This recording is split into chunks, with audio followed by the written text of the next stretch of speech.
కేంద్ర మంత్రి కిషన్ రెడ్డి ధ్వజమెత్తిరట. ఇక ఉగ్ర రూపం చూపించినట్టున్నాడు ప్రెస్ మీట్లా మైకల ముంగట.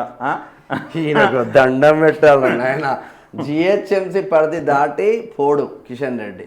ఇది మళ్ళీ అమ్మాయిలు ఎంతసేపు రెడీ అవుతారో నాకు తెలియదు కానీ అంతకన్నా ఎక్కువసేపు రెడీ అవుతాడు మా వాడు. బొట్లు గిట్లు నీట్గా ఉంటాడు. బీఆర్ఎస్తో లోపాయికార ఒప్పందమే, కాంగ్రెస్తో లోపాయికార ఒప్పందమే. ఈడ ఉన్న ఈయన పోటీ చేసిన కాడ మీరు చూడండి డమ్మీ అభ్యర్థులు ఉంటారు. మళ్ళీ మెజార్టీతో గెలుస్తాడు, ఎక్కువ భారీ మెజార్టీతో గెలుస్తారు. ప్రెస్ మీట్లల్లా ధ్వజమెత్తుతాడు. మళ్ళీ ఒక్క కార్యకర్తను రెడీ చేయడు, ఒక్క లీడర్ను రెడీ చేయడు. అందుకే పార్టీ సత్యనాశ అయిపోతుంది.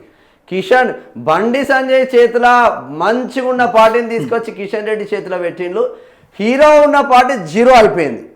ఇక ఇప్పుడు ఈ రామచంద్రరావు చేతిలో పెట్టిండు. అది మొత్తం మూలుగుతుంది. మూలిగైన అక్క ఇక చచ్చిపోతుంది అన్నట్టు. ఇండిపెండెంట్ అభ్యర్థులు ఎక్కువ గెలిచారు కదా ఈ పంచాయతీ ఎన్నికల్లో. ఒక జాతీయ మీకన్నా ఇండిపెండెంట్ అభ్యర్థులు ఎక్కువ గెలిచింది కదరా నాయన. కార్యకర్తలు నారాజు అవుతున్నారు రా నాయన. భారతీయ జనతా పార్టీ కార్యకర్తలు ఇది రూపాయి తీసుకోకుండా నా లీడర్ గెలిస్తే చాలు, నా పార్టీ గెలిస్తే చాలు అనుకునే భారతీయ జనతా పార్టీ కార్యకర్తల కన్నీళ్లు కూడా కనిపిస్తలేవా కిషన్ రెడ్డి మీకు? 20 రాష్ట్రాల పైచిలుకున్నది వాళ్ళ ప్రభుత్వం బీజేపీ. కామ్రేడ్ల కంచుకోట ఏది కేరళ కావచ్చు, అక్కడ వెస్ట్ బెంగాల్ కావచ్చు.